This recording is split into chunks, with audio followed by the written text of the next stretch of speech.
Assalamualaikum warahmatullahi wabarakatuh. Waalaikumsalam warahmatullahi wabarakatuh. Sobat RH sekalian, jumpa lagi kita di channel yang keren ini. Keren Jadas. Ini. Walaupun sama Habib Rizik, kita tetap keren Jadas ya. Jadi sahabat RH sekalian, gembira sekali di tengah-tengah silaturahmi, Bib ya, silaturahim ya. Kita mau ngobrol santai saja. Banyak dari sobat RH dan juga umat pastinya yang barangkali nggak begitu ngerti sih sebenarnya pembebasan bersyarat Habib itu sampai kapan.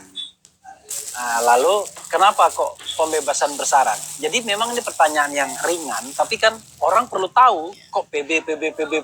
Konon katanya sampai Juni 2024. Nah itu dulu Bib, satu dulu Bib. Ya.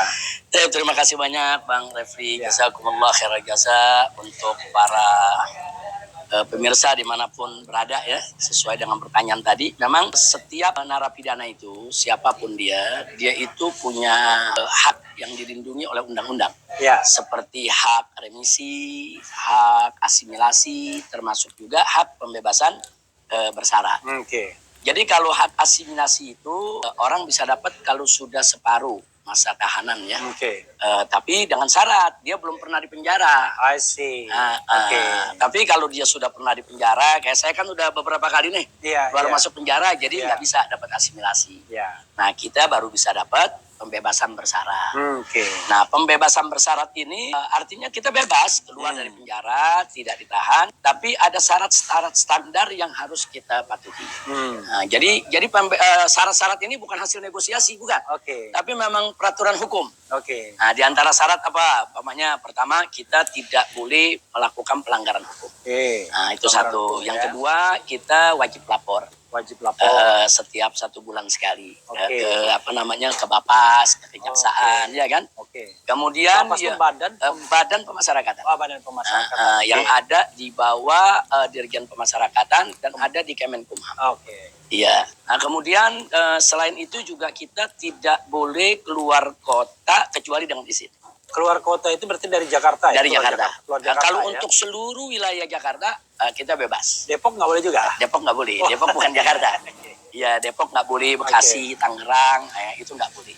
Jadi biar mereka Jadi tahu sebetulnya juga. bukan dilarang Pak Refli ya, bukan kita dilarang keluar kota, boleh tapi dengan izin. Oke. Nah izin ini kan ada prosedur, prosedurnya kita mengajukan surat permohonan, alasannya tuh harus betul-betul bisa diterima. Itu begitu. berapa hari biasanya izin? Biasanya kita mengajukan diproses dalam 1 minggu tuh diproses. Habib sudah pernah gunakan berapa kali? Sudah kita gunakan untuk membesuk istri. Saya punya istri kan sedang sakit, lebih banyak pemulihan perawatan kesehatannya di Sentul, bukan di Jakarta. Sentul itu Bogor berarti kan? Iya, karena di sana kan udaranya segar, ya kan, Iya. situasi lebih bagus. Nah, Iya. maka itu kalau saya mau ke sana saya ajukan surat permohonan. Hmm. Nah, alasannya apa? Untuk besuk istri karena istri sakit. Nah, kita mesti buktikan betul apa enggak sakit. Mana surat dokternya? Nah, kalau itu diterima, nanti mereka keluarkan surat izin.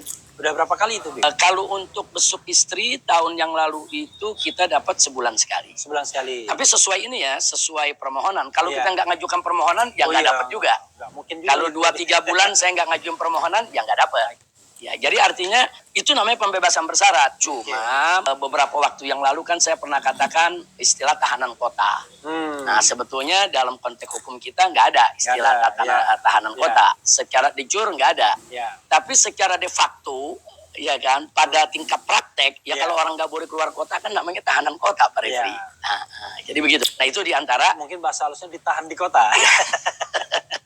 Jadi itu yang kita nggak boleh. Nah kemudian dalam pembebasan bersyarat itu Pak Refli, kenapa sampai bulan Juni 2024? Oke. Karena memang ada undang-undang yang mengatur bahwa pembebasan bersyarat itu dihitung tambahan 1 tahun percobaan setelah masa tahanan kita berakhir. Masa tahanan berakhir. Masa tahanan sesuai vonis. Oh, Juni 2023. Juni 2023. Jadi karena Ditambah 1 tahun, jadi Juni 2024.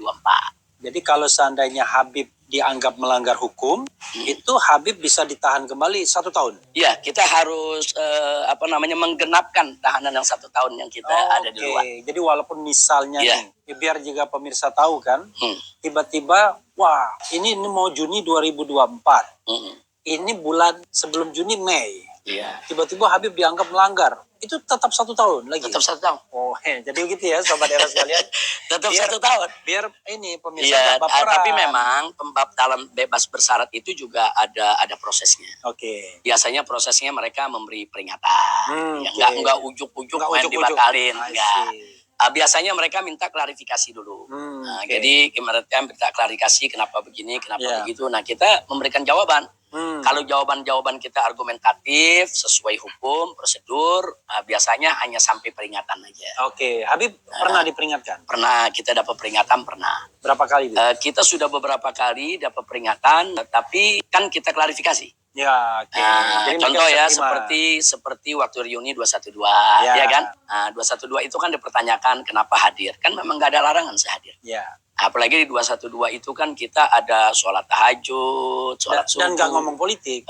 Nggak bicara politik, Ya. kita hanya bicara persatuan umat, Ya. begitu. Akhirnya mereka tidak beri peringatan, Tidak ngomong tapi politik mereka dalam arti sempit. iya, tapi mereka memberikan himbauan. Oke. Himbauan dalam konteks kesehatan. Oke. Ya karena ini kan waktu itu ya artinya kita baru pulih lah dari COVID Ya. ya dengan kerumunan semacam itu. Saya dihimbau untuk lebih bisa menjaga kesehatan. Ya kita welcome aja, kita anggap itu himbauan. Jadi intinya untuk pencabutan pembebasan bersyarat itu ada sidangnya juga, sidang TPP di Bapas. Oke. Jadi mereka klarifikasi dulu, tanya dulu Iya, kita. Nah kalau iya. memang melanggarnya sudah kelewatan, emang nyata-nyata pelanggaran hukum begitu, Sudah ambil lagi. itu diputuskan dalam sidang. Kalau sidang memutuskan cabut, ya cabut pembebasan bersyarat. Oke. Begitu cabut, kita dijemput, dimasukkan ke lapas. Oke. Jadi Sobat Era sekalian itu ya, nanti beliau ini baru bebas benar itu Juni 2024. Betul. Ya, itu soal pembebasan bersyarat. Iya. Bid. Ketika interview ini dilakukan, ada sahabat yang sangat menghormati dan mengidolakan Habib. Bahkan di Refli Harun Channel itu, interview beliau yang menyinggung soal Habib, itu masih views yang terbanyak. Ada hampir 5 juta. Itu beliau adalah Liusung Karisma.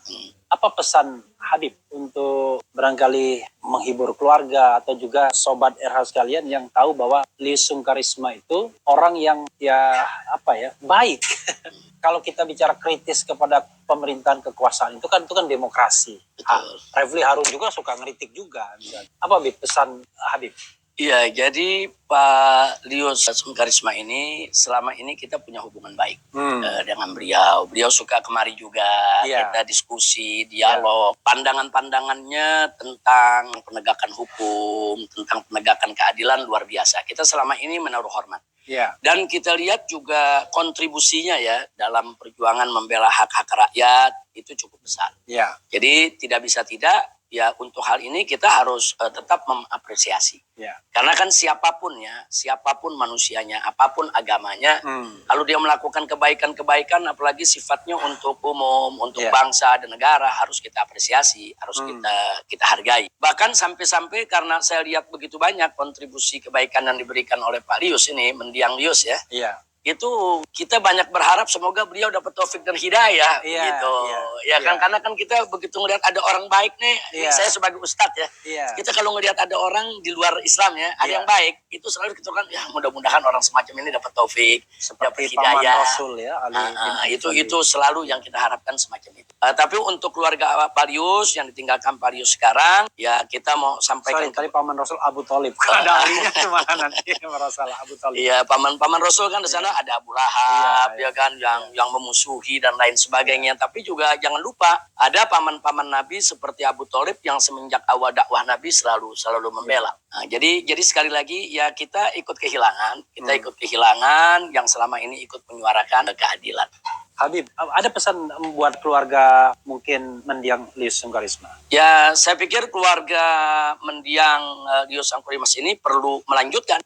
Melanjutkan artinya karakter Pak Lius yang semangat membela yang benar, semangat untuk melawan kezaliman. Mudah-mudahan ini bisa tertular ya kepada keluarganya, anaknya, istrinya. Juga jangan sampai juga berduka terlalu berlebihan. Iya. Ya, kita semua kita semua ikut kehilangan. Kita semua ikut kehilangan. Tapi ada nilai-nilai perjuangan yang dulu memang ditunjukkan oleh Pak Lius, ya perlu dijaga baik oleh kawan-kawannya, khususnya oleh para keluarganya.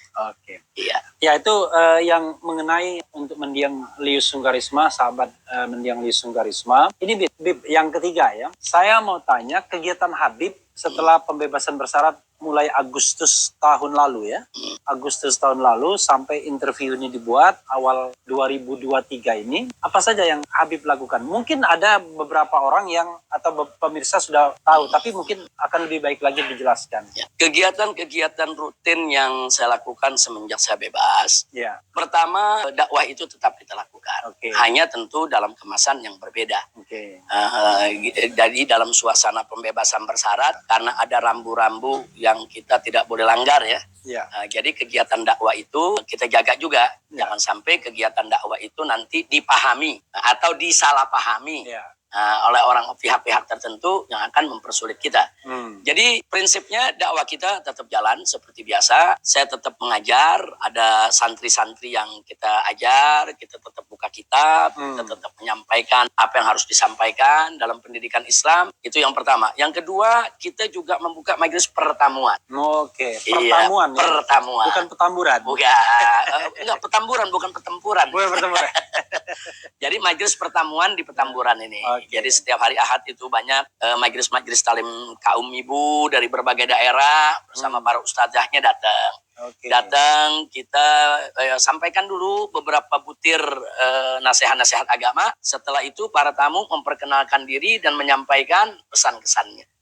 Iya, dan saya lihat itu sangat efektif sekali ya dalam membina silaturahim, memperkuat ukhuwah. Itu bisa setiap hari atau hanya Sabtu? Dulu setiap hari. Pada saat 6 bulan pertama. Tapi saat ini sudah kita atur sedemikian rupa untuk kaum ibunya hari Sabtu, untuk kaum bapaknya hari Ahad. Ya, jamnya dari zuhur sampai asar. Jadi intinya silaturahim. Silaturahim, saya memberikan materi keagamaan sebentar. Nggak lama setelah itu ya mereka menyampaikan kesan-pesannya. Biasanya yang mereka tunggu tuh momen foto-fotonya itu. Nah, biasanya itu di bagian akhir mereka ada foto-foto, tapi fotonya foto bersama ya. Foto bersama ya. Kalau satu-satu kan ribet. Iya, nah itu di antara kegiatan. Di samping itu saya juga membuka silaturahmi ke tokoh-tokoh ya di seluruh Jakarta. Jadi kita datangi orang-orang tua kita, guru-guru kita yang di Jakarta ini kan banyak kan. Di Jakarta nih ada Kiai Haji Maulana Kamal Yusuf. Di Paseban sana, ada Kiai Haji Mahfuz Asirun di Cengkareng sana, ada Kiai Haji Munawir Asri di di Klender sana. Kemudian masih ada lagi insya Allah ke depan Kiai Syukron Makmun di Jagakarsa. Jadi semua orang-orang tua ini kita silaturahim, kita datangi.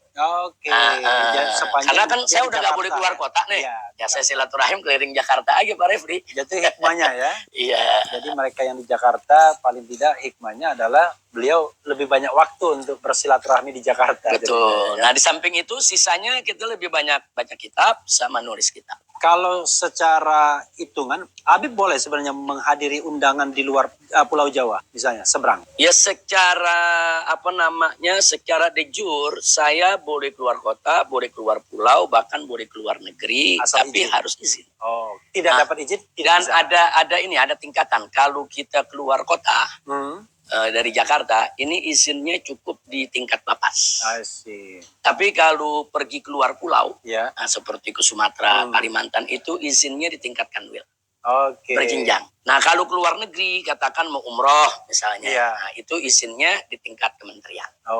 Iya, dan tentunya semakin tinggi tingkatan, itu kan memerlukan waktu yang cukup lama ya. Kalau di tingkat Bapas mungkin 2-3 hari minta izin selesai. Kalau tingkat Kanwil kan bisa seminggu, 2 minggu. Kalau tingkat menteri mungkin bisa sebulan. Asal jangan setahun aja. Kalau setahun. Jadi bukan nggak boleh, boleh. Umroh boleh. Kalau umroh alasannya apa? Ini kan ritual keagamaan. Selama alasannya masuk di akal, atau kita mau keluar kota untuk apa? Berobat umpamanya. Karena di Jakarta nggak ada rumah sakit yang menangani ini. Saya harus di rumah sakit. Boleh, nggak ada masalah. Tapi semua harus pakai proses perizinan.